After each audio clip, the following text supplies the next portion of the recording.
Hi dear friends, welcome to my channel. ഇന്ന് നമ്മളിവിടെ കാണിക്കാൻ പോകുന്നത് ഒരു ഫിഷ് ഫ്രൈ ആണ് ട്ടോ. അപ്പോൾ അതിനു വേണ്ടിയിട്ട് ഞാൻ ഒരു 5 പീസ് മീൻ നന്നായിട്ടൊന്ന് ക്ലീൻ ചെയ്ത് വെച്ചിട്ടുണ്ട്. ഇനിയിപ്പോൾ നമുക്ക് ഇതിലേക്ക് വേണ്ട മാരിനേഷൻ ഒന്ന് റെഡിയാക്കി എടുക്കാം.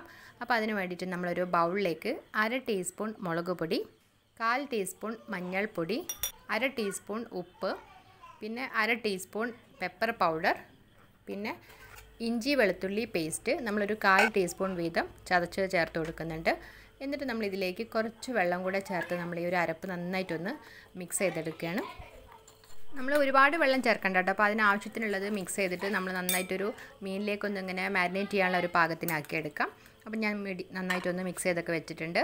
ഇനിയിപ്പോൾ നമ്മൾ ഇതിലേക്ക് ഓരോ മീനും കൂടി ഇട്ടിട്ടൊന്ന് മാരിനേറ്റ് ചെയ്ത് എടുക്കുകയാണ് കേട്ടോ. നന്നായിട്ട് എല്ലാ ഭാഗത്തേക്കൊന്ന് തേച്ച് പിടിപ്പിച്ച് കൊടുക്കുക. അപ്പോൾ അങ്ങനെ ഞാൻ 5 പീസ് മീനൊന്ന് റെഡിയാക്കി എടുക്കുന്നുണ്ട്. അപ്പോൾ ഈ ഒരു അരപ്പിലേക്ക് ഞാൻ ഒരു കാര്യം ചേർക്കാൻ മറന്നുപോയിട്ട് ഇതിലേക്ക് കായം ചേർക്കുന്നുണ്ട്. കായത്തിൻ്റെ പൊടി ചേർക്കുന്നുണ്ടായിരുന്നു.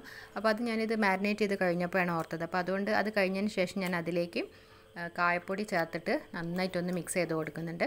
അപ്പോൾ ആദ്യം ഒരു സൈഡിൽ കുറച്ച് കായത്തിൻ്റെ പൊടി നമ്മൾ ചേർത്തതിന് ശേഷം നന്നായിട്ടൊന്ന് മിക്സ് ചെയ്തിട്ട് ഓപ്പോസിറ്റ് സൈഡിലും കുറച്ചുകൂടെ ഒന്ന് ചേർത്തിട്ടൊന്ന് കൊടുക്കുന്നുണ്ട് കേട്ടോ. അപ്പോൾ നിങ്ങൾ എല്ലാ പൊടിയും ഇടുന്ന സമയത്ത് തന്നെ ചേർത്ത് റെഡിയാക്കി എടുത്താൽ മതി. നമ്മൾ സാധാരണ മീനൊന്നും ഫ്രൈ ചെയ്യുന്ന സമയത്ത് ഈ കായത്തിൻ്റെ പൊടി ചേർക്കാറില്ല. അപ്പോൾ അതും കൂടെ ചേർത്തിട്ട് ഫ്രൈ ചെയ്യുമ്പം നല്ലൊരു വെറൈറ്റി ആയിട്ടുള്ളൊരു ടേസ്റ്റ് ഉണ്ട് കേട്ടോ. അപ്പം നമ്മൾ ഒരുപാട് കുറച്ച് ചേർക്കണ്ട, ഒരു 1/2 ടീസ്പൂണിലേറെ ചേർത്ത് കൊടുക്കുക. അപ്പോഴേ നല്ലൊരു ഫ്ലേവർ വരുന്നേ ഉള്ളൂ. അപ്പോൾ നമ്മൾ നന്നായിട്ടൊന്ന് ചേർത്ത് കൊടുത്ത് മാരിനേറ്റ് ചെയ്തിട്ട് നമ്മളൊരു അരമണിക്കൂർ നമ്മളൊന്ന് മാരിനേറ്റ് ചെയ്യാൻ വെക്കുക. എന്നിട്ട് നമ്മളത് കഴിഞ്ഞിട്ട് ഒരു പാൻ ചൂടാക്കിയിട്ട് നമ്മളിതൊന്ന് ഫ്രൈ ചെയ്തെടുക്കാൻ പോവുകയാണ്. അപ്പോൾ അതിന് വേണ്ടിയിട്ട് ഞാനിവിടെ വെളിച്ചെണ്ണ കേട്ടോ യൂസ് ചെയ്യുന്നത്. എണ്ണ നന്നായിട്ടൊന്ന് ചൂടാൻ ശേഷം ഞാൻ അതിലേക്ക് കുറച്ച് കറിവേപ്പില ചേർത്ത് കൊടുക്കുന്നുണ്ട്. നല്ലൊരു ഫ്ലേവറും കിട്ടും. പിന്നെ അതുപോലെ തന്നെ മീൻ അടുക്കി പിടിക്കുകയൊന്നുമില്ല കേട്ടോ. അപ്പോൾ അതിന് വേണ്ടിയിട്ടാണ്. അപ്പോൾ അത് കഴിഞ്ഞിട്ട് നമ്മൾ ഇതിലേക്ക് നമ്മൾ നേരത്തെ മാരിനേറ്റ് ചെയ്ത് വെച്ചിട്ടുണ്ടായിരുന്ന ഓരോ മീനും ഇതിലേക്ക് ഇട്ട് കൊടുക്കുകയാണ്.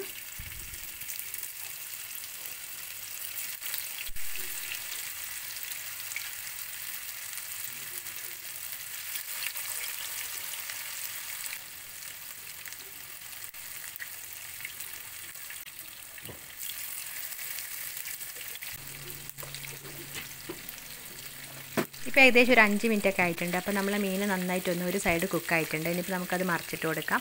അപ്പോൾ ഈ ഒരു ടൈപ്പ് മീനൊക്കെ കണ്ടില്ല, അതിൻ്റെ മേലെ ഭാഗത്ത് ഇങ്ങനെ മുട്ടയൊക്കെ പൊരിക്കുമ്പോൾ ഉള്ള പോലെ ഇങ്ങനെ ആ ഒരു വൈറ്റ് കളർ കാണുന്നുണ്ട്. അപ്പോൾ തന്നെ നമുക്ക് മനസ്സിലാക്കാം കേട്ടോ ഒരു സൈഡ് നന്നായിട്ട് കുക്കായിട്ടുണ്ടെന്നുള്ളത്. ഇനിയിപ്പോൾ നമുക്കതൊന്ന് മറിച്ചിട്ട് കൊടുക്കാം.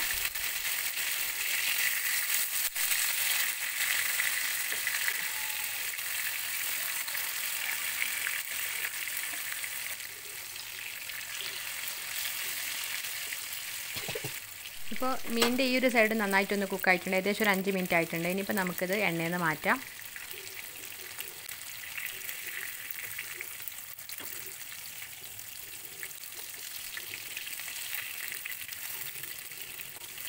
അങ്ങനെ നമ്മളുടെ മോഹൻലാൽ സ്പെഷ്യൽ ഫിഷ് ഫ്രൈ ഇവിടെ റെഡി ആയിട്ടുണ്ട്. കായൊക്കെ ചേർക്കുന്നതുകൊണ്ട് നല്ലൊരു വെറൈറ്റി ആയിട്ട് ടേസ്റ്റ് ഒക്കെ ഉണ്ട്. അപ്പോൾ നമ്മൾ ഇനി മീൻ ഫ്രൈ ചെയ്യുന്ന സമയത്ത് ഇതുപോലെ ഒന്ന് ട്രൈ ചെയ്ത് നോക്കാം കേട്ടോ. അപ്പോൾ അഭിപ്രായങ്ങളൊക്കെ ഒന്ന് എല്ലാവരും ഒന്ന് കമൻറ്റ് ചെയ്യുക. അതുപോലെ ഇവിടെ വന്നിട്ടുള്ളവർ ആരെങ്കിലും നമ്മളെ ചാനൽ സബ്സ്ക്രൈബ് ചെയ്യാത്തവരുണ്ടെങ്കിൽ പ്ലീസ് ഒന്ന് സബ്സ്ക്രൈബ് ചെയ്തിട്ട് സപ്പോർട്ട് ചെയ്യുകയും ചെയ്യണേ.